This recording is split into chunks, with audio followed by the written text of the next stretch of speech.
Well, good afternoon, everybody. My name is Lauren Wobig, and I'm the director of the Office of Water Resources in the Illinois DNR. And I also serve as the chair for the Illinois State Water Plan Task Force. And thank you for joining us this afternoon. The Illinois State Water Plan Task Force continues to move forward to voluntarily update the Illinois State Water Plan in collaboration with interested stakeholders and engaged citizens such as yourselves. As a result of the task force's first outreach effort last December, 13 key water topics have been selected as the principal focus of the updated plan.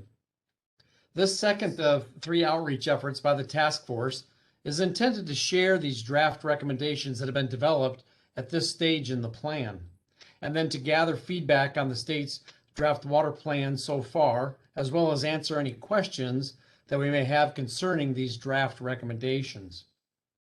This update to the state water plan seeks to provide a unified 5-year focus on these key water topics in the state to help guide the state's water resources programs, expenditures, and activities in an equitable manner. It is really a strategic plan in water for the state of Illinois. The state water plan has a mission and goals for addressing the water issues facing the state, but more importantly, what this update to the state water plan does is provide us an opportunity for unified voices to come together to spotlight key water issues in the state, including social and environmental justice issues that are inextricably linked to these water topics in the state of Illinois. I view that the state water plan is really a blueprint for a future state water resources development type legislation. And the state water plan gives us an opportunity to lift these ideas and spotlights to our elected officials, the governor and the General Assembly and others in the state of Illinois. To recap, the key water topics that I just mentioned and the associated topic issues selected for the updated plan include water quality, climate change, integrated water management, long-term funding, water sustainability, Lake Michigan, flood damage mitigation, aquatic and riparian habitat, water use laws and regulations, navigation, erosion and sedimentation, data management, and finally, as you see here on the screen where they're listed, recreation. So thank you again for participating in this effort. As you've heard from Wes, this outreach effort is being recorded. This outreach session has been divided into 4 breakout rooms to allow you to learn about specific state water plan recommendations in those particular topic areas included in that breakout room. The more detailed and specific your comments and insights are, the better for that issue or that topic. You may change breakout rooms at any time. All breakout rooms and their associated call-in numbers and the meeting codes are included on the Illinois State Water Plan Task Force webpage. If you do not already have those numbers, a simple Google search on the Illinois State Water Plan Task Force should take you to that task force page, and there you'll find all of that information in red text that will allow you to connect to those breakout sessions today, and you'll be connected into that virtual room. Each breakout session will have a discussion leader, and each session will last about 40 minutes. At the end of the breakout sessions, we'll reconvene back on this call, and here's session report outs from each of the breakout discussion leaders so that we can then collectively hear what was shared during those other breakout sessions. Remaining on this call will place you into breakout room number 1 that's covering integrated water management, Lake Michigan, and water sustainability. Breakout room 2 will cover water quality, long-term funding, and aquatic and riparian habitat. Breakout room 3 covers Illinois water use laws and regulations, navigation, recreation, and erosion and sedimentation. And finally, breakout room 4 will cover climate change, flood damage mitigation, and data management. To provide everyone in your breakout room an opportunity to share during the allocated time, please type your comments or questions into the chat box, and the host will share the comment and/or unmute you if necessary. When you enter the breakout session, please type your name into the chat box. If you have more to share than time allows, please provide written comments on the outreach survey that's also available on the State Water Plan Task Force webpage, or by emailing comments to dnr.owrplanning@illinois.gov, and that is also provided on the State Water Plan Task Force, and we'll cover that again here at the end of today's outreach session. All comments and questions will be shared with the task force. So at this time, thank you again for joining, and let's go to each of our breakout rooms, and we can go there now, and let's plan to reconvene at 2:50 this afternoon. Thank you.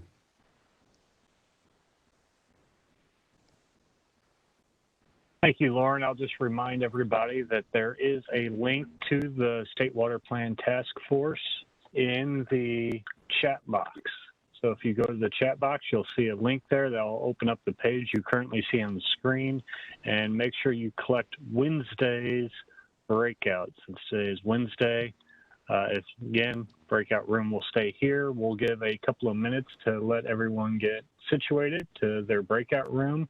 And maybe here in a couple minutes, we'll get started with breakout room 1, or please exit this group and click on the breakout room on the State Water Plan website. Again, at 2:50, you will leave that breakout room and return to this original link. Thank you.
Lauren, it looks like the numbers may have stabilized. If anybody's having any issues or problems, please feel free to throw a comment in the chat and we'll help you with that. Somebody still has one of the other breakout rooms. Okay, we'll go ahead and get started here. I'm Steve Altman with the Illinois Department of Natural Resources, Office of Water Resources. It looks like I need to mute Steve here. Topic areas of recreation, rules and regulation, navigation, and erosion and sedimentation. So I got BJ Murray in the room. He's the topic lead for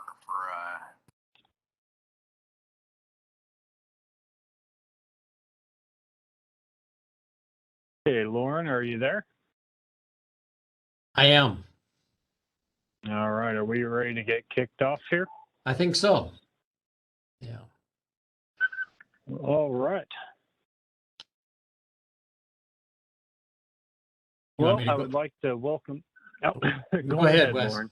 Go ahead. No, you go ahead. Okay, I just want to welcome everybody. This is Breakout Room 1. As we've mentioned, it will cover integrated water management, Lake Michigan, and water sustainability.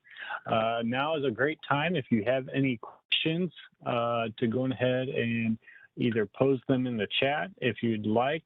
You can also raise your hand function That is done by going to the participant list and finding your name, and you can see a little raise hand icon right next to your name.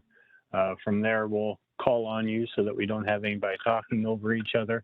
Doesn't look like we have anybody on the phone, and I'm still not seeing anything coming into the chat or any questions. So Lauren, do we want to just kind of give a quick overview as we wait for any questions to come in? I guess we can wait another minute or so to see if any questions come in. Again, you can use the chat function or raise your hand in the participants list, and we will get your questions out there. I think, yeah, Wes, why don't I start by going through the integrated water management, and we can pause and see if there's any comments or questions on that, and then move on to the next topic and do the same. So. Sounds great. I'll leave it to you. Okay, so sure. Starting with integrated water management, the recommendations shown here on the screen. The big one, I guess, I would start with is this idea that we would establish and hopefully fund an Illinois Flood Center. I guess we're calling it that for lack of a better name at this point. But we would establish an Illinois Flood Center in the Prairie Research Institute at the University of Illinois. And the main focus behind that recommendation is true to integrated water management, of helping us better collaborate and connect and communicate there in that regard, is to have a common portal for a lot of the water-related information in the state of Illinois. And the example that I use to kind of illustrate that is, for example, the state's hydraulic computer models that we have on many streams across the state. And so if you're an individual, a government, or a consultant wanting to do some, to design a new bridge, say on Sugar Creek in Hancock County, well, is there a model available? And if so, who has that model? And today, that could be any number of agencies, from FEMA to the county to ID&R Water Resources to the State Water Survey, or even several consultants across the state. And so the idea here is that we would have a common library of all of those hydrologic and hydraulic models that would house all of the floodplain mapping for the state of Illinois that we would use. It would house all of flood damage assessments that we're creating across the state of Illinois. It would really serve as that common resource for all those programs and agencies and water related users in the state of Illinois. It would focus on helping to collaborate and have that collaboration and communication between the state agencies related to water. We of course do that through the State Water Plan Task Force as well, but the Illinois Flood Center could serve as a hub and a portal to help facilitate particular discussions for that. It also could serve as an education center, not only to water resource professionals, but to citizens and lay people alike on any given topic and focus area, to help educate people on those water-related issues. It could be also then a hub for research that we're doing. Of course, there's advancements that continue every day on 2 and 3D kind of modeling that can occur on watershed systems. We're doing research into, for example, aquatic invasive species and things that are put into our rivers and streams in the state of Illinois that might deter these invasive fish. And that could also be kind of a common portal and a research center for those kinds of activities as well. So that's really kind of one of the main focuses, one of the main recommendations of the integrated water management section. I would share that as we try to develop this recommendation further in collaboration with the State Water Survey, University of Illinois, we are giving consideration to holding a statewide symposium on an Illinois Flood Center to bring those experts together to see how such a flood center would be used, what's needed in such a flood center, and to really help us hone this recommendation idea before we would, actually get to perhaps legislation or something that would formally create that as a whole. So that's I guess the number one recommendation in the integrated water management plan. There are, I think there's 4 others, and those include a deliberate collaborative effort between the Illinois EPA and the Illinois DNR Water Resources, wherein Illinois DNR Water Resources collects water use and water system information, particularly in northeastern Illinois, but really in all those areas that are using public water supply, and also that those systems that are delivering that water.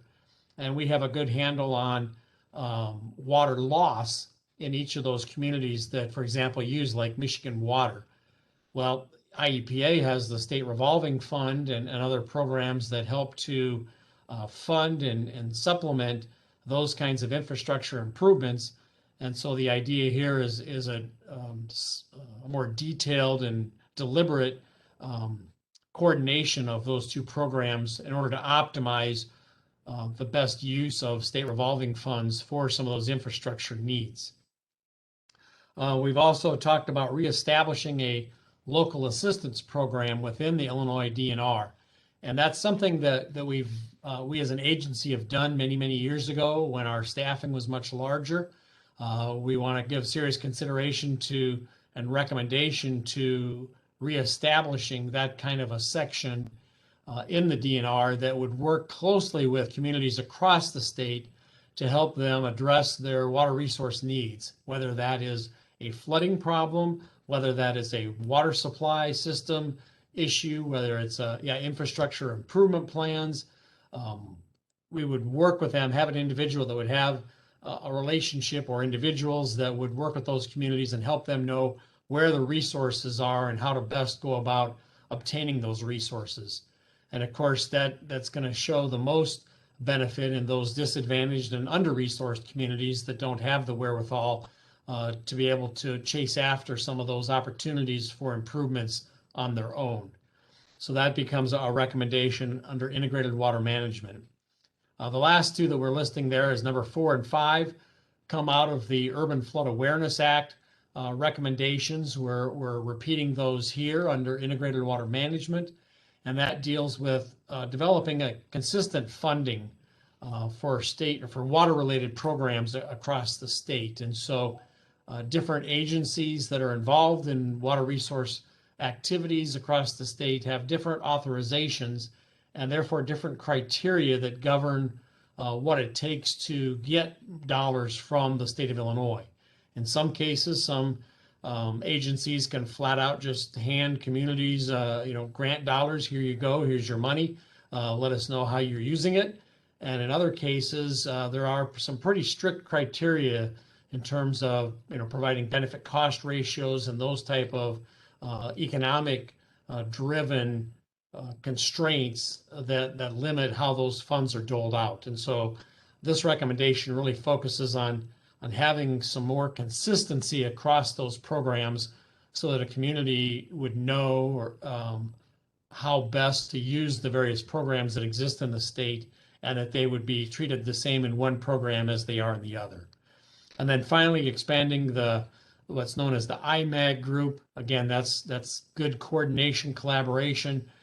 That relates to, as we get federal disaster dollars that come into the state that are available for water resource mitigation type efforts, that various factions from each of the different agencies with different perspectives come together and prioritize those requests for limited disaster-related funding resources. And so we want to expand and reinstitute that group in order to continue and be prepared for any future disaster funds that come our way. So that covers the principal recommendations that are currently drafted for the integrated water management. Are there any questions, comments, or recommendations on these recommendations? We'll just pause a moment and see if anybody has any insights or questions.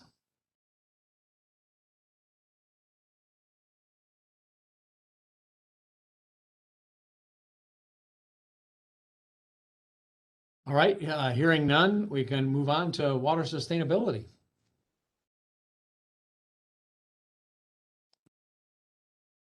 Well, Lauren, I guess you just hit the recommendations on the nail on the head there without having any comments. So we'll go ahead and continue on to water sustainability here.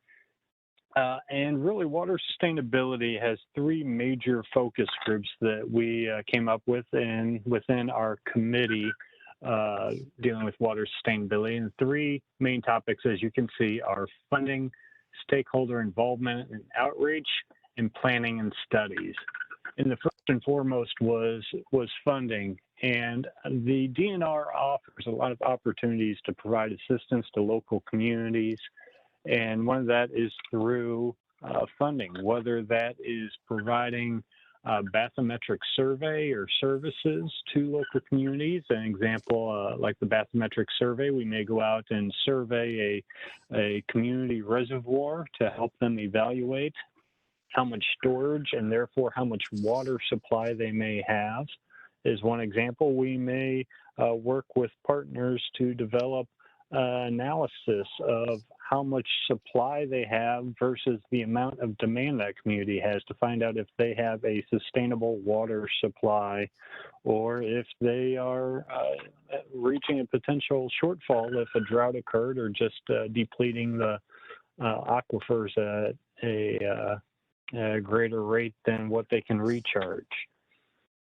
And lastly, there could be an opportunity, if funding would be available, to provide capital dollars to fund improvements if there's justified benefits, as Lauren mentioned about benefit cost ratios. This is one thing that DNR has typically not done in the past due to funding and just general programming, but it's something that we are considering proposing within the state water plan that we're developing, is looking at utilizing capital dollars for water supply where the benefit cost analysis is met. The second is further opportunities to expand the revolving loan fund. Again, this kind of piggybacks onto the integrated water management and expanding that revolving loan fund to further evaluate how that can be utilized for water sustainability, including water projects, and again, giving focus to maybe disadvantaged communities that may have a hard time meeting their own needs. The second main topic we mentioned is stakeholder involvement and outreach. The first of those points is establishing regional committees throughout the state. You may be familiar with, we currently have 5 committees, regional committees in the state of Illinois. There's currently 10 delineated, but only 5 have been activated thus far. And our priority is to see that the remaining areas where there's interest and desire to meet as a regional committee, that those are established and that technical assistance be provided to them to evaluate their supply and demand and essentially help them come up with what is our second point, these regional emergency plans, but also just plans in general to address shortfalls. So with the regional committees and our technical partners, we can evaluate which communities have shortfalls. An example you can kind of see on the graphic on the right, just an example of Winnebago County showing that there's a greater demand than there is supply. So there could be a need for further planning and for that area in that region, and we would be working with the regional partners and stakeholders to help develop what's the best answer to those challenges. And again, the emphasis is that this is stakeholder or kind of from a bottom-up approach and helping the local stakeholders develop their recommendations instead of a top-down approach where maybe legislation or other things are enacted upon the local stakeholders.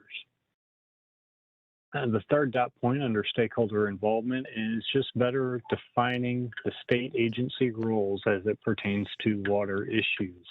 often there's questions of, if I'm putting in a well, who do I need to reach? And the question is always, well, that depends. Is it IEPA? Is it the Illinois Department of Public Health? Is it IDNR?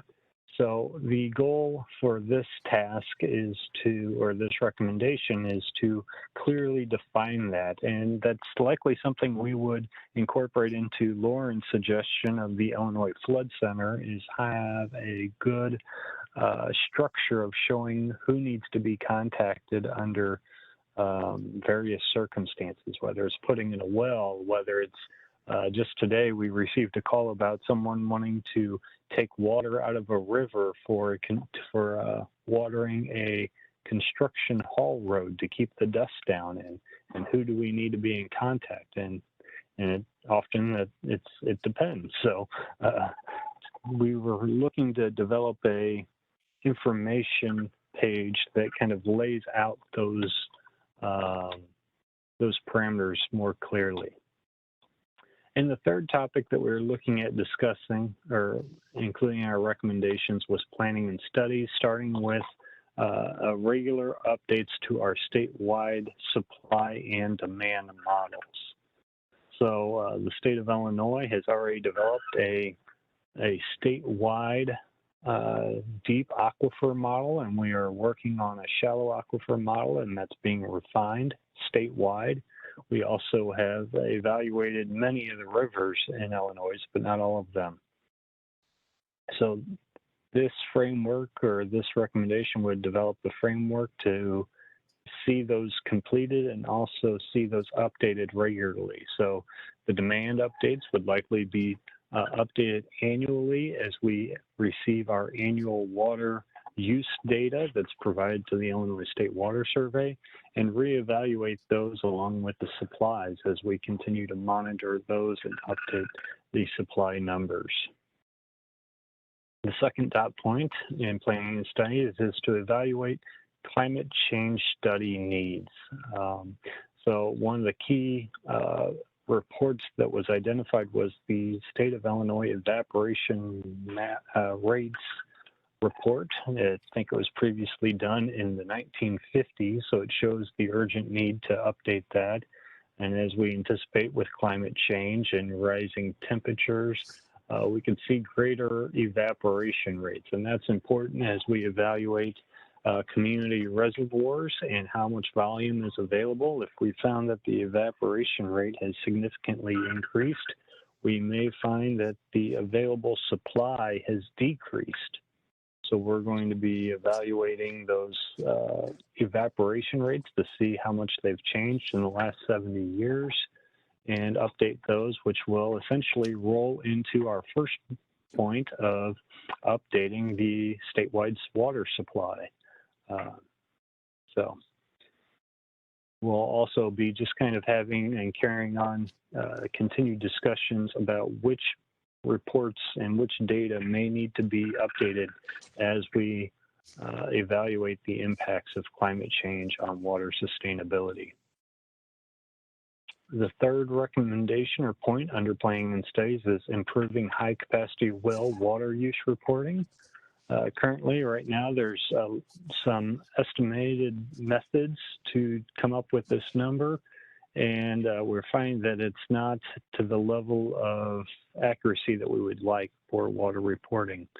One thing we've seen is an increase in well use, particularly with irrigation, and we'd like to improve how we collect that data, not to restrict water use, but for the purposes of planning for and informing the public about any potential concerns or lack of sustainable sources out there. So without good water use reporting data, we can't evaluate the sustainability of an aquifer. So that's why it's a critical component to our planning effort for the statewide water supply and demand study that we look to continually update. And the last point we have under water sustainability is an update to the drought preparedness plan, and just providing some more clarity and structure to the roles and responsibilities, and as well as timeline and initiating factors for implementing various strategies. So when do we consider ourselves in a drought? When does the drought task force, start to meet? That's a task force that only meets during drought events, and it's not always clearly defined when that task force comes together and begins implementing various strategies. So also just clarifying which agencies are responsible for what tasks, and just, again, providing greater clarification to that topic. So with that, I will pause for a moment to see if we have any questions, which can be typed in the chat. You can raise your hand, or we have the group size can probably just unmute. And if you'd like to ask a question over your microphone or phone, that would be fine as well. We'll give a minute or two to see if any of those come through.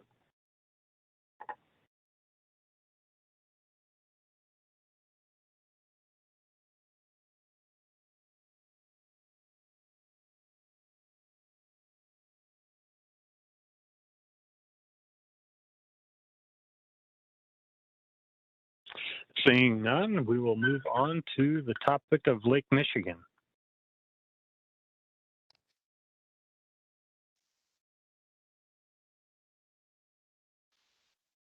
And I'll go ahead and cover these, Wes, but I think I do see we have Jim Casey and Venkata on the call with us this afternoon from the Lake Michigan programs, and so then they can add in or help answer any specific questions related to the Lake Michigan section recommendations.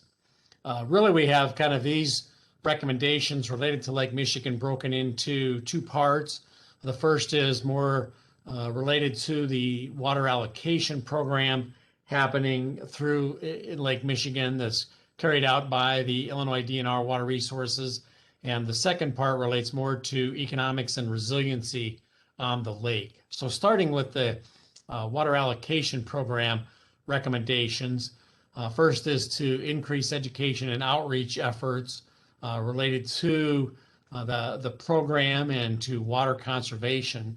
And that's directed specifically to those disadvantaged and under-resourced communities where we see a lot of the water loss and more of the challenges in the water supply systems. And so helping to educate them on water conservation will help the overall program in general.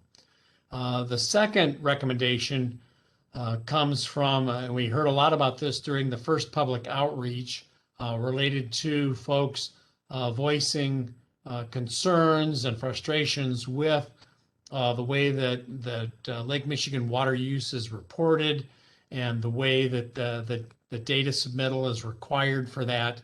And so this recommendation, which I'm happy to say is already in the works, relates to simplifying and improving the water use reporting and the data submittal process that we go through for collecting that water use and water loss kind of information, particularly for those communities on Lake Michigan water. That will also include a shift back to volumetric metrics and away from the fiscal metrics, the non-revenue water loss that we're currently dealing with and have been dealing with for the last few years in that program. So that definitely is a response to concerns that were received during that first outreach session by the State Water Plan Task Force.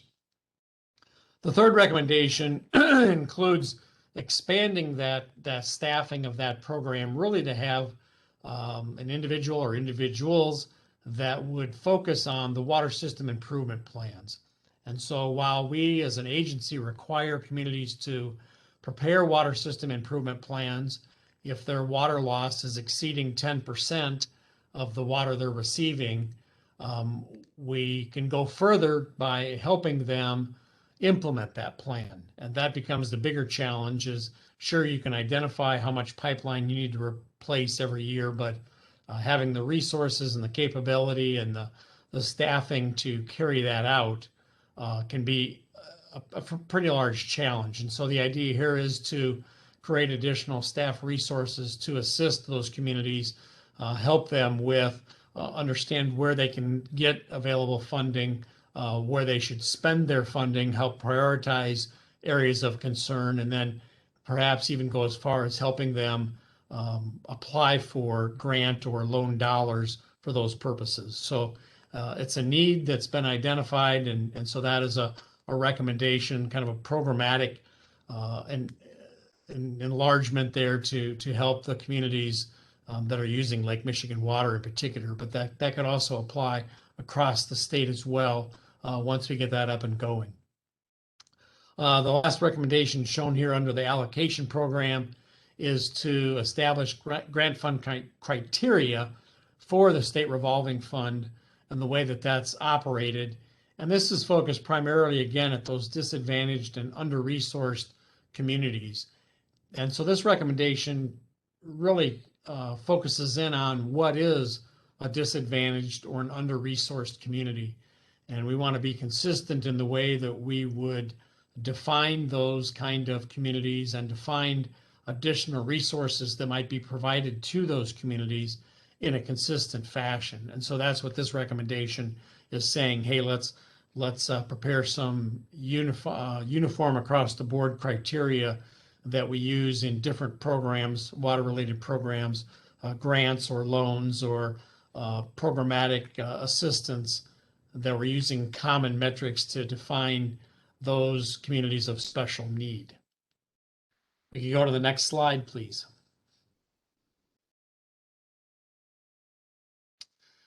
This next one, as I mentioned, deals with improving resiliency and economics on the lake.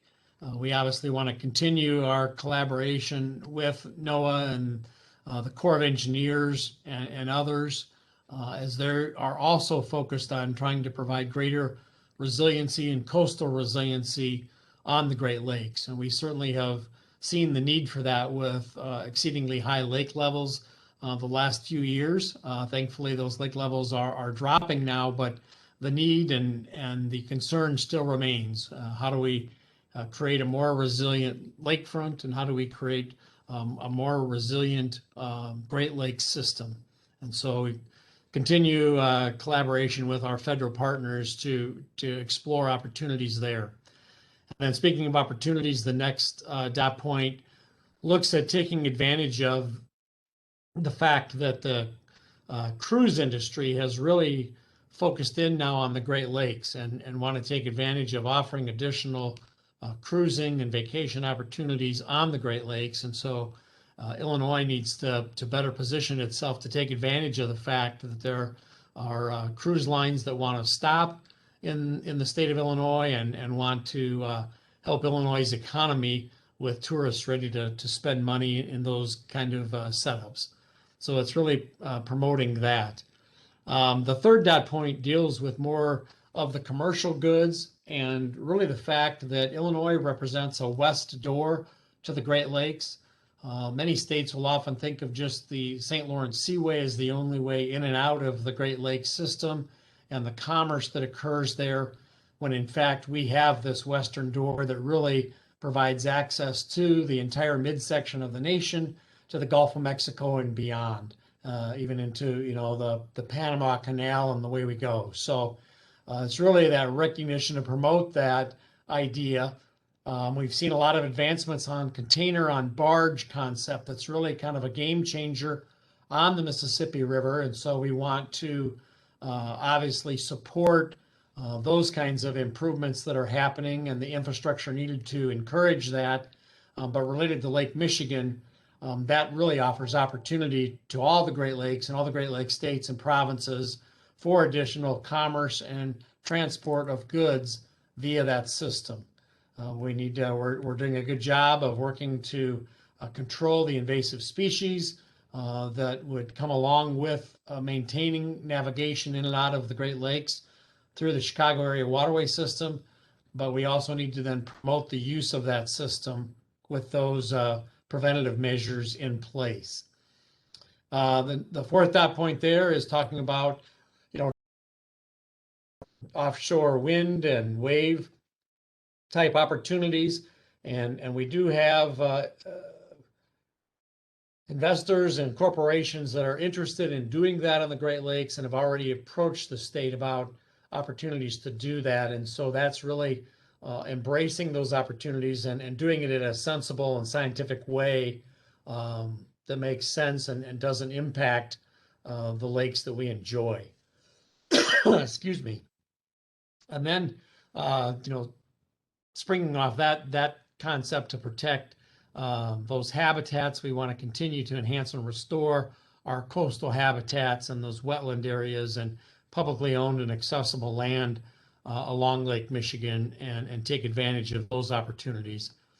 And finally, again, going back to ports and harbors and the movement of commerce and tourists and goods and the whole gambit, we really need to have a deliberate, focused effort to help improve the economic viability and the capacity in Illinois to have and take advantage of those harbor and port communities and the marinas, and really promote that resource compatible development in and assist those communities.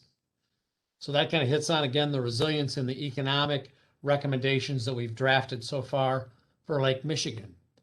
Are there any questions or comments related to Lake Michigan? And then we'll open it up again in the few minutes we have remaining for any general comments or questions or recommendations on any of these topics we've covered this afternoon. Thank you.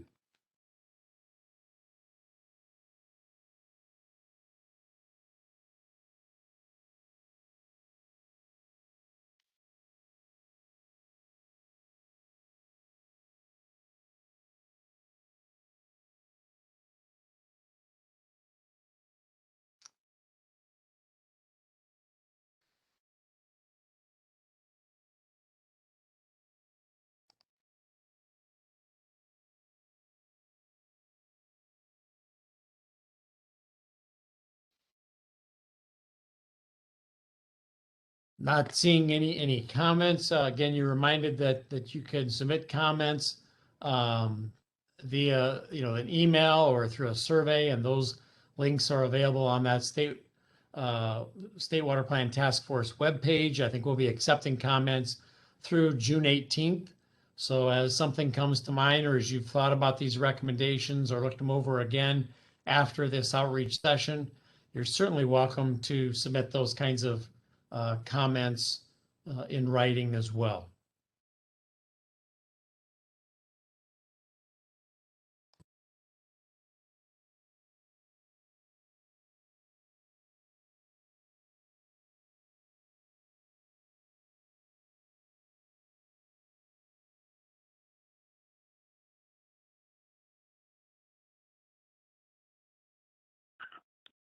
Well, it looks like we have about 5 minutes before we'll move on to the wrap-up session. So again, now's a great opportunity. If you have any questions or comments, feel free to post them in the chat, raise your hand, or just unmute your mic and feel free to speak up. Thank you.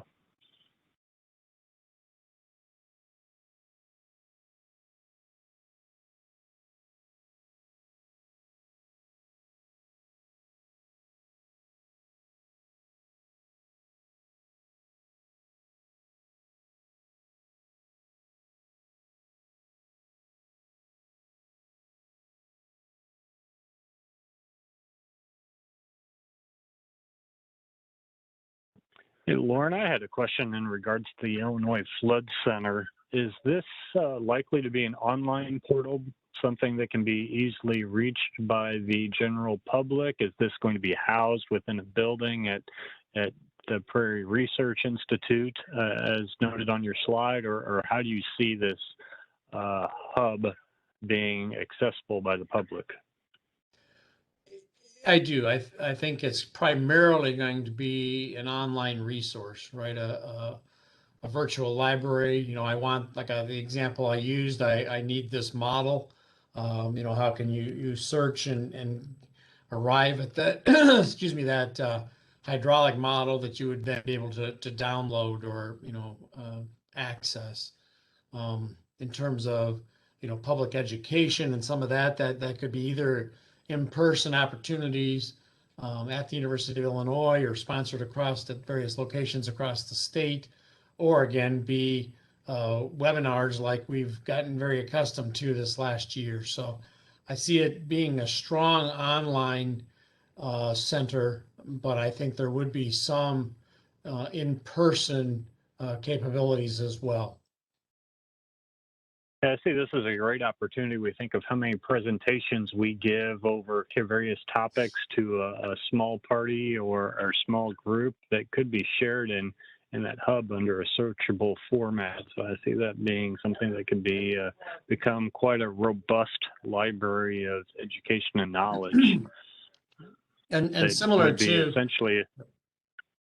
Go ahead. Nope, go ahead.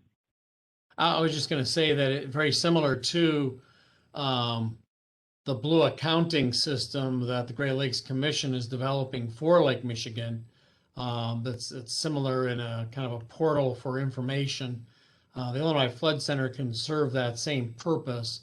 If a elected official or their staff or somebody wants to know something particular about, a regulation or a funding opportunity or a program, that they would be able to quickly go there and hopefully maybe even do a search and come up with a fact sheet or something that might answer their questions or provide them that kind of information quickly instead of having to figure out which agency to call, what staff person they need to talk to for a given program that might cover this action or another action. So like you say, it's, the presentations we give, the information we have, it could be a benefit to us to be able to say, well, hey, legislator, hey, elected official, if you got questions about ballast water on on Lake Michigan, questions about flood buyouts in Alexander County, you've got questions about how do you request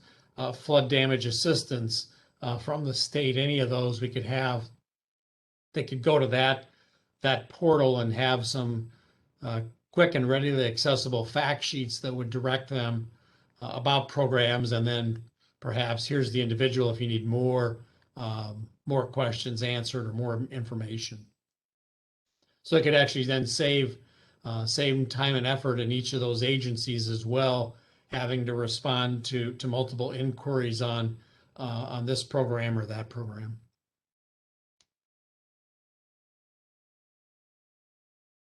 Very good. Well, I see we have, we're right at 2:50. I'll go ahead and transition slides. Again, if you have any questions, you can still raise your hand or throw them in the chat. We might be able to answer them pretty quickly if you have anything. I see we have a number of individuals from the other group starting to come back to our group. So we'll maybe give an extra couple of minutes to let everyone find their link and get back into the group, and I'll let Lauren kick off whenever he's ready.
All right. Well, we've got a lot of folks coming back on. Oh, Wes, I'm getting that echo again. We need to mute. Let me just do a quick test, see if I can find out where that echo is coming from. I think they may have fixed it, Lauren, so we may be good to go. All right, thank you. So welcome back, everybody. At this point, we'd like to do a bit of a wrap up of the breakout sessions. And so what we'll do is is go to each of the 4 breakout session leaders and have them give us a quick update of what happened in each of the breakout sessions or what discussions or information was presented. And then give one last opportunity for any thoughts, comments, or input from the group on any of those topics. And then we will wrap up the outreach session for this afternoon.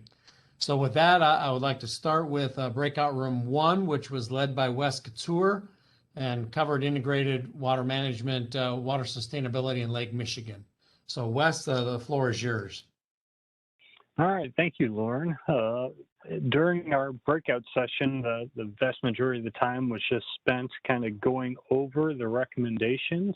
I didn't really have any questions or comments come out during that time, so I can just briefly go over our recommendations as a summary.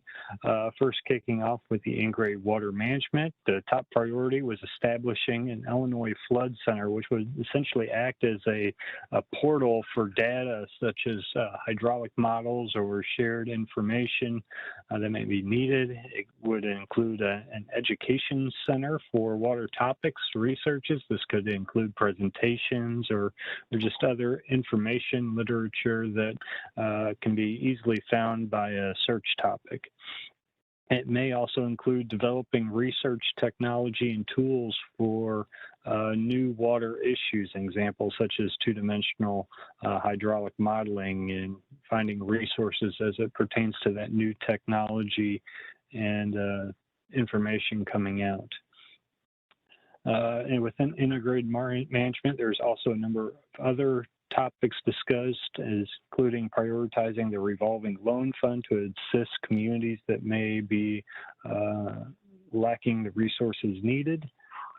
Talked about reestablishing the local assistance program within IDNR Office of Water Resources to help those communities, again, that may not have the resources need to maybe go out and get a consultant or conduct a study that may be needed. Also talked about having consistent funding criteria across all state agencies. Right now, there's a significant disparity between some state agencies on how funding is provided, so providing a more consistent format for that. And the last comment on the integrated water management was expanding the Illinois Mitigation Advisory Group. From there, we moved on to water sustainability. And I'm just going to advance the slide showing the different topics so you're familiar with it. So water sustainability was covered next, broken into 3 main topics. The first one we hit on was funding and prioritizing funding to, again, under-resourced communities, including technical assistance, studies, and maybe even capital projects for communities that don't have the resources to do so. The other aspect of funding was, I think I covered it in the last point. I apologize.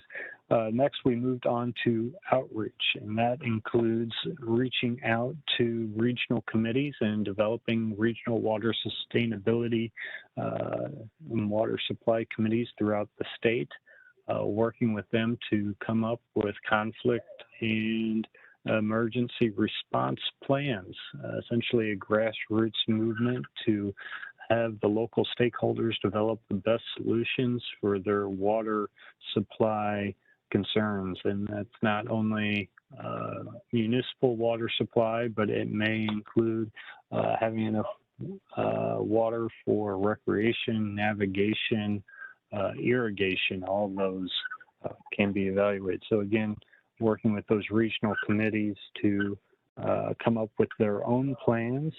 And also, we talked about providing an outreach effort to ensure that communities or the general public understood where to go to with their water questions. So, if somebody's looking to install a well, which agency do they need to reach out to?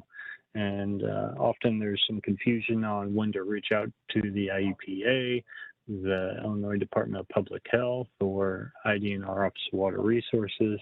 So creating a information sheet or information page that kind of provides better clarification on who to contact for various water issues. And the last point mentioned in water sustainability was improving planning. And the first one would be continually updating and expanding the state water supply or water sustainability model, and ensuring that we evaluate the entire state's supply versus demand, ensuring that all entities in Illinois have an adequate water supply by evaluating their supply and demand. That includes deep aquifers, shallow aquifers, entities that get water supply from lakes and also rivers. So not only evaluating that, but updating that, whether that's updating it with annual water use data or reevaluating the available supplies by modeling or updated reports. Which kind of leads into the next point in planning was updating reports and investigations as it pertains to climate change. An example given was with climate change, we've been seeing or expect much higher evaporation rates. The last study was done in the 1950s and it's well overdue to be updated. So with updating that report, we would actually tie into updating the state water wide supply analysis. So again, also looking at other climate change factors that may require additional studying and providing a comprehensive list of that and being to develop those updates to those reports. And with that, we then moved on to Lake Michigan, where we talked about the allocation program and the need to increase outreach to disadvantaged communities, needing to simplify the annual water reporting and shift to a volume-based metrics instead of the financial-based metrics, expanding program staffing within IDNR to focus on improvement plans, conservation plans, and just being more available to communities in their planning processes. They also mentioned establishing grant funds for under-resourced communities as well within that allocation program. The Lake Michigan section also had a focus on resiliency and economics as it continues to coordinate with its partners on the Lake Michigan. There's an emphasis to promote tourism and recreation. Also to increase commercial navigation in the commercial side of Lake Michigan as being more of a gateway to our western half of that area of the, I guess, from all the way down to the Gulf and even into the heart of the Midwest. We also mentioned making provisions for offshore wind and wave energy as we evaluate how to do that while protecting, enhancing, and restoring coastal habitats and lake uses as well. And lastly, we included or recommended improved economic viability and capacity of ports, harbors, and marinas. So that was a quick synopsis of what was covered in breakout room number 1. Very good. Thank you, Wes. Let's move on to Brian in breakout room number 2, please. Thanks, Lauren. Our breakout room discussed 3 topics or critical issues. One was the aquatic and riparian habitats, another long-term funding, and finally water quality. We had quite a good discussion in our group, so I just want to hit a few of the topics that were discussed in there that might be of interest to some of you in the other rooms or to the task force. We had one comment about kind of investigating mining laws that pertains to headwater streams and thinking about the law as it allows private use of those streams for mining and how that affects water quality farther downstream. We had quite a long discussion about long-term funding. And some of the topics that were brought up there I thought were really great. One was we were encouraged to look at how other states look at their funding mechanisms and how they've acquired funding for some of their water resource issues. It was also suggested that we as a state, this would include all agencies, take a look at our our user fee mechanisms and think about those that need to be modernized, those that haven't kept up with inflation. And in addition to perhaps, reevaluating those fees, also educating the public and those participating in those fees about how those fees are used and how they benefit the public as it pertains to water use. We talked a little bit about what happens after the report is complete. So once this, state water plan is completed and fully out there in its final format, we should consider how then these activities or these recommendations are actually carried out and being proactive. And that could include things like forming committees or work groups to actually engage and start making some progress towards some of these actions, which I thought was a great idea. And also just the reaffirmation that climate change really needs to permeate all sections of this document, even though there's a single critical issue that involves climate change, that it really affects all of these critical issues, and it should be addressed in each of them. Thank you. Very good. Thank you, Brian. We just reminded ourselves the other day in water resources, I think that we had fines back when rivers, lakes, and streams were actually passed, decades ago, that were $5,000, and today they're still $5,000. So even if we applied, cost of living to those, they should be substantially greater than they were today. So interesting comment on, reassessing our fee and fine structure there. Thank you. So let's move on to breakout room 3. I believe Steve Altman was the lead there. Steve? Yeah, we had a very spirited discussion today with regard to our 4 topic areas, which included rules and regulations, navigation, erosion and sedimentation, and I cannot remember the last topic. The big thing we talked about quite a bit was with boat access on non-public bodies of water, and I think there's still a need to be able to access some of these rivers, and we discussed some of the existing case law that currently occurs with the definition of public bodies of water. I think with the Rules and Regulations Committee, I think this is a big issue. I think what we're trying to do is look at. I'm sorry, the cat's like moving my computer, but we're trying to come up with a process for change, for not just for public bodies of water, but for anything related to water. Is that if there's a weak spot, what you need to do within look at current law. If there is no law, look at proposing law and maybe look to other states, or if there's some space in the law to define it, go that direction. We also had some, a bunch of interest with recreation. That's the other topic related to some of this work on public waters. Looking at access grants on some of these streams that you can do some work on. Looking at doing some maintenance dredging and the like. There's a big concern with landowner liability. If on these non-public waters, I think that is a huge hurdle. I think some property owners would be fine with having people kayaking in their private water, or non-public water, maybe a better way to put it. But if somebody gets hurt, they are the ones that are liable. So I think if maybe we don't change the law, maybe there could be some kind of program. We looked at IRAP. IRAP may not have been the best mechanism. Maybe it might be something where another mechanism needs to be created potentially through the General Assembly to get some funding, so that that one of the things that could be offered to these landowners is a release of liability.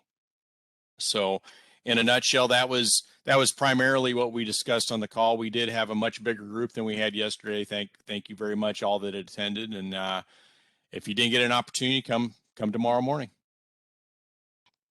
All right, thank you, Steve. Yeah, that those are some key issues, and I think those of us in the realm, or particularly even those that are engaged on the call today, have an appreciation for some of those challenges related to recreating on non-public waters. That's one thing that the state water plan allows us to do, is to again use the plan as a spotlight on a couple of those issues, to put that in front of this administration and our elected officials, so that we can, with our 5-year focus of the state water plan, really keep the spotlight on that to see what further can or should be done in that area. So thank you for that, Steve. Finally, we'll go to breakout room 4. Tara McParlin was the leader there. Tara, do you have an update? I sure do. We had a fairly small group, but very interesting talk today. Our categories were climate change, flood damage mitigation, and data management. And some of the main issues for climate change, again, you guys have already alluded today that climate change impacts all the topics. This particular section will be written about some of the introduction about climate change and some of the main ideas and some of the maybe pressing needs related to climate change. But then within each topic, they will be talking about specific climate change issues that can be addressed for each topic. But some of the climate change impacts that will be addressed in the report in the climate change section are related to flash drought impacts, as well as rainfall seasonality, a lot of larger increases in the spring rainfalls, and uncertainty in future summertime rainfall trends, and land use changes. We're looking at how the land use changes within the state impact the climate and water cycle, and how to specifically predict urban growth, which also can tend to compound some of the climate impacts. And then some of the recommendations are talking about more research and outreach needs, and they'll also try to subdivide their comments or their recommendations, how they affect or impact agriculture versus urban, and then some of the extreme weather focuses. And then when we talked about flood damage mitigation, we talked about some hazard identification improvements or recommendations, again related to climate change, how to predict some of those long-term precipitation models or into our models. We also talked about outdated models and not having models for all areas of the state. So we want to focus the funding on those, and to develop maybe some non-regulatory modeling that can occur a little bit faster than your typical FEMA process, and that those could be used by decision makers during events, and then also to help determine the best mitigative efforts. We also talked about updating some of our flood hazard and prediction tools by providing updated inundation mapping throughout the state, and also performing additional structural damage assessments to help determine some of the areas that might need the most funding or the most bang for your buck. We also talked about equity, adding some legislation to require property sales to disclose any homes that had sewer backup, as well as if you're in a floodplain, and to provide more mapping for communities and property buyers to determine their flooding potential. We also talked about mitigation efforts of upgrading existing infrastructure and new flood protection infrastructure projects, but also to pull in some natural systems for planning, to work on watershed level projects and partnerships to help leverage some benefits and resources. But we also talked about forming a guidance group to help some of those vulnerable areas or socially economic disadvantaged areas to apply for some of those grants and provide expertise and perhaps more staffing to help them get the funding they might need for some of their mitigative efforts. And then we also talked about the data stream management, and there's a lot of different agencies that are collecting a lot of data, and we wanted to talk about expanding stream monitoring in rural or small watersheds specifically, because stream flow reacts differently in these types of watersheds, and so we need more information and data. And we also wanted to make sure that we maintain our current long-term stations and try to stop losing any of the shorter-term stations, again, to keep that database going. Obviously, we'd like to have more stream flow stations, but at the very minimum, we want to maintain and stop closing some of those smaller stations. And a big part of this group was to form a working group to evaluate the different data that is provided with different agencies, different federal and local entities, and just make sure we have a good understanding of what data is out there. And then from that, develop a business plan to leverage and coordinate and seek funding together for a statewide stream data collection or a collaborative. So that was the main ideas, but then some of the issues that came up, and you guys have already addressed, is funding sources. There's a lot of need out there. We have a lot of recommendations, most of which will require some funding. So we talked about we really need to be collaborative amongst the different agencies, maybe pulling in very new creative methods for funding, utilizing some more nonprofit funding partnerships. And with respect to climate change, David Kristovich, the lead, had a good point that it's a global issue, but with local impacts. So maybe we can leverage some federal funding for additional research. And we also talked about incentivizing funding for disadvantaged and vulnerable communities. And like some of the other groups, we did talk about a little bit more of the next steps, the final report, the ongoing website that will be developed to keep the message moving forward. And the last thing that we talked about was that the purpose of the report is really to get to go to the General Assembly and get either legislation changed or funding for some of these efforts. And I just wanted to remind the group, we did have a gentleman on the task force that's recently retired, and he had mentioned that over the last 15 or 20 years that most of his programs that he worked on were all derived from the previous state water plan. So that was encouraging to know that all this effort that we're doing really did make progress, and he felt that it was a worthwhile effort. So that's all we had. Thanks. Well, that was quite a bit. Thank you, Tara. You hit on a lot of good things. Some of what you hit on, we talked about in our breakout session too, as it tied into this idea of an Illinois Flood Center to collaborate and be the keeper or portal of a lot of shared information. And I like that you hit on the fact that we need to perhaps spotlight and focus in on that there might be, philanthropic kind of dollars out there and other funding sources that can be used to accomplish the goals we're trying to accomplish. So those are all great ideas and recommendations that can be lifted up in the state water plan. So thank you for all of that. And really thank you to everybody that participated today, both on the State Water Plan Task Force and those that joined in to hear the update and to offer those comments to the task force as part of this outreach effort. We really appreciate your engagement and your thoughts, and of course continue to welcome those in written form through our website and the email address there. But on that note, I say thank you for joining us today, and we'll turn it over to Wes Couture to wrap things up with kind of where we're going with schedules and the opportunities to, again, finalize comments. So thank you. Wes?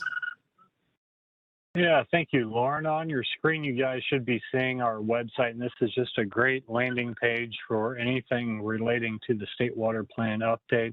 I want to just remind everybody, if they haven't had the opportunity, to take a look at the recorded summary video that gives an overview of all 13 of the topics recommendations. You can also download it, and you can just pull up the presentation itself here at the link.